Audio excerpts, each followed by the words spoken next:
ආයිබෝවන් මගේ YouTube channel එකට ඔයාලා ආදරෙන් පිළිගන්නවා. මම ඔයගලන්ට එදා රොටිය හදන හැටි පෙන්නුවා. ඉතින් මම ඔයගලන්ට ඒ රොටිය හදන හැටි පෙන්නුවේ. ඔයාලට මම අද පෙන්වන්න යන්නේ ඒ රොටියෙන් අපි Arabic style එකට shawarma එකක් කොහොමද හදන්නේ කියලා තමයි මම අද ඔයගලන්ට කියලා දෙන්න යන්නේ. ඉස්සෙල්ලාම අපි මේ chicken ටික marinate කරගන්න ඕනේ. ඒකට අවශ්‍ය කරනවා මේ ද්‍රව්‍ය chicken, lemon juice, yogurt, සුදු ලුණු powder, cinnamon powder, chilli flakes, ගම් මිරිස්, ලුණු, olive oil, කහ, කොත්තමල්ලි කුඩු. ඉතින් මේ ටික තමයි අපි අවශ්‍ය වෙන්නේ. අපි බලමු ඉක්මනින්ම ඒක කොහොමද හදාගන්නේ කියලා. ඉස්සෙල්ලාම මම මේ වගේ බෝල් එකක් අරගෙන මේකට අපි යෝගට් ටික දාගන්නවා.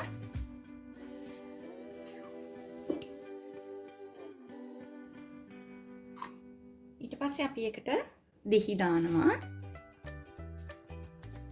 සුදු ලුණු powder. ඔයගලන්ට මේකට ඕන නම් සුදු ලුණු ටිකක් ග්‍රේට් කරලා දාගන්න පුළුවන්. ඒත් එක්කම මේකට මම දානවා cinnamon, ගම්මිරිස්, ලුණු,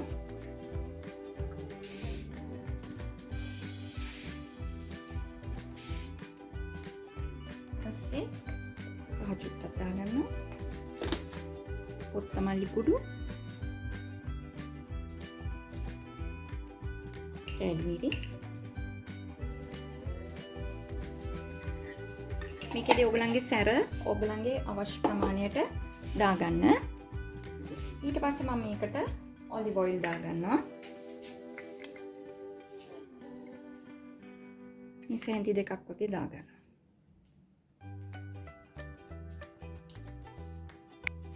අපි දැන් මේක හොඳින් මෙහෙම මිශ්‍ර කරගන්නවා. මට එකක් ඔයගලන්ට කියන්න බැරි වුණා.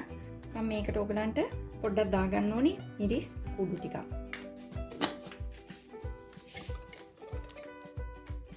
හරි.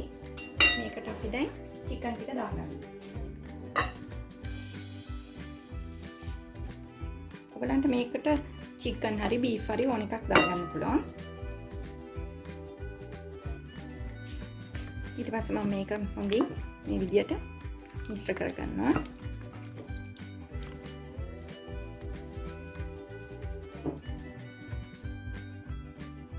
ඊට පස්සේ මම මේක සාමාන්‍යයෙන් පැයක් වගේ වහලා තියනවා. ඔයගලන්ට ඕන නම් පැය භාගයක් වගේ තියන්න පුළුවන්. අද මම මේක රැයට කන්න හදන හින්දා ඉක්මනින්ම හදා ගන්න ඕනේ. චුට්ටක් පරක් වුණා. ඒ නිසා මම මේක පැයයි තියන්නේ. මේක මැරිනේට් වෙන අතර අපි මේකට shawarma sauce එකක් හදා ගන්න ඕනේ.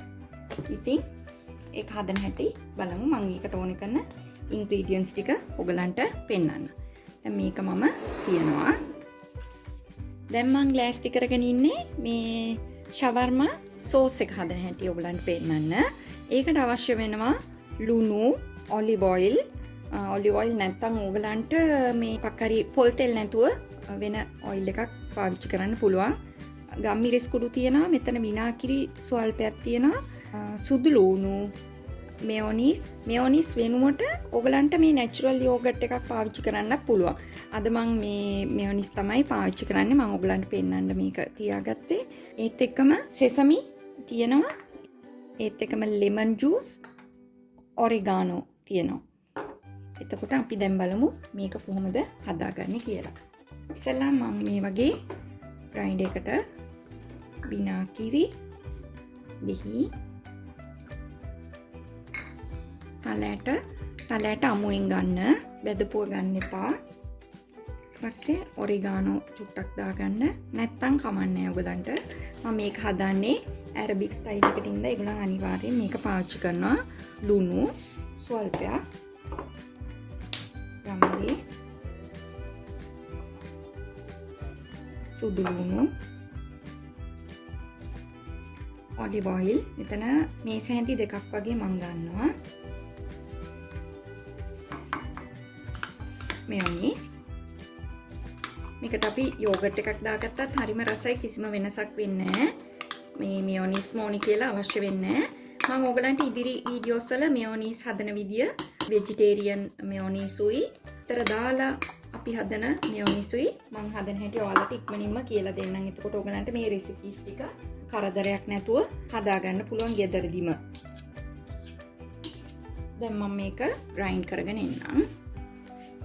ඉතින් මේක තමයි මම හදාගත්ත ශවර්මා සෝස් එක. මේක දැන් අපි තියලා මේකට අපි සැලඩ් එකකුත් හදා ගන්න ඕනේ. ඒත් එක්කම මම හිතනවා මේ මගේ දැන් චිකන් එක මැරිනේට් වෙලා ඇති කියලා. ඉතින් ඒක අපි දැන් බෙද ගන්න යන්නේ. මම දැන් මේ බටර් ටිකක් දාගත්තා.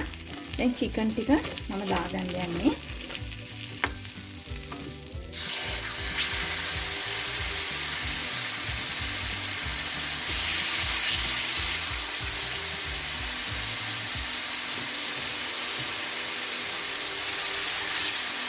මේ ටික මේ විදිහට දාලා හොඳින් බෙද ගන්න ඕනේ.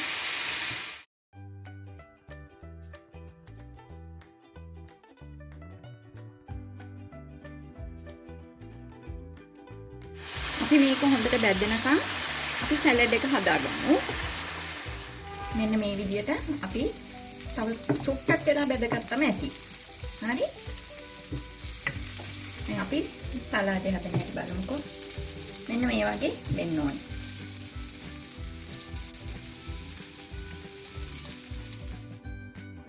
අපි සැලඩ් එකට අවශ්‍ය වෙනවා මේ පිකල් සලාද කොළ මම මේකේ බෙල් පෙපර් පාට 3කින් අරගෙන තියෙනවා. ආය බීලුණු ගෙඩියක් මම කපාගෙන තියාගෙන ඉන්නවා. දැන් මම බීලුණුයි මේ බෙල් පෙපරයි චුට්ටක් යන්තම් බෙදලා ගන්නවා.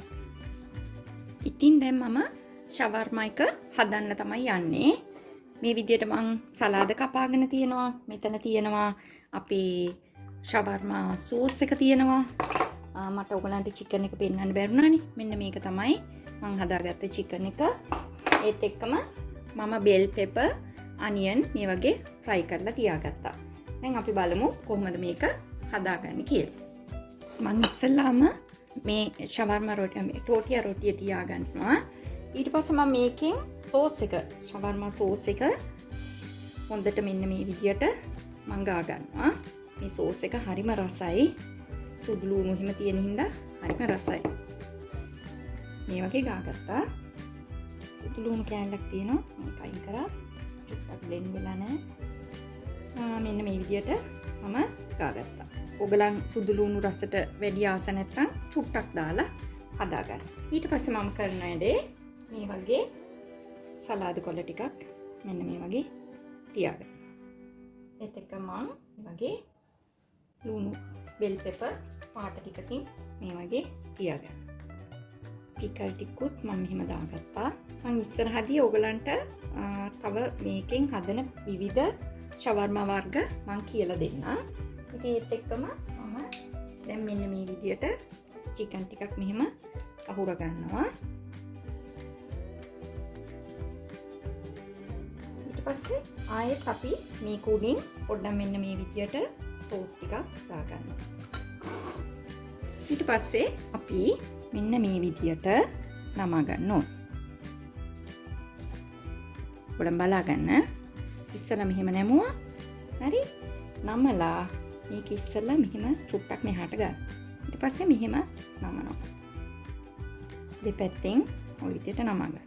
ඊට පස්සේ හොඳට මෙතනින් මෙහෙම අල්ලා ගන්න ගමන් මේ විදියට හොඳට අපි තද කරමින් මෙහෙම කරලා ඔතා ගන්නවා. ඉතින් මෙන්න මේ විදියට තමයි ශවර්මා රොටිය හදාගන්නේ. මේක තාම ඉවර නෑ. අපි පොඩ්ඩක් පෑන් එකේ තියලා මේක රත් කරගන්න ඕනේ. මම ඔයගලන්ට පෙන්නන්නම් කොහොමද කරගන්නේ කියලා. ඔයගලන්ට මේක පෑන් එකේ තියලා හදාගන්න පුළුවන්. නමුත් මම අද මේ වගේ අයිස් තියෙන මේ ග්‍රිල් එක තමයි කරන්නේ. අපි බලමු ඉස්සෙල්ලා කොහොමද මේක කරගන්නේ කියලා. මම මෙහෙම තියලා චුට්ටක් මේක මේ වගේ වහගන්නවා. ඉතින් මම මෙන්න මේ විදියට හදාගත්තා. මේක දැන් අපි අයින් කරමු.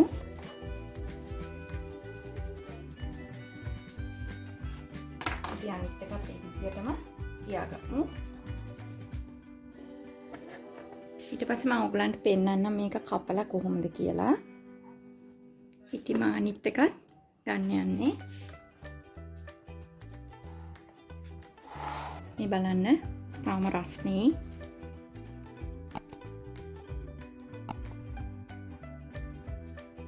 බලන්න ඉතින් හරිම ලස්සනයි.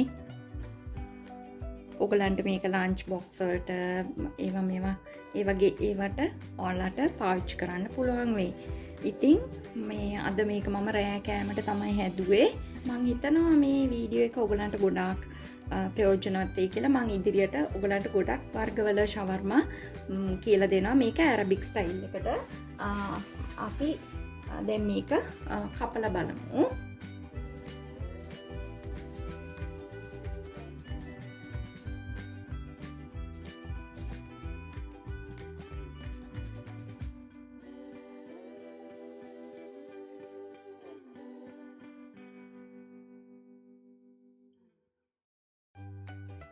කපලා බලමු කොහොමද කියලා.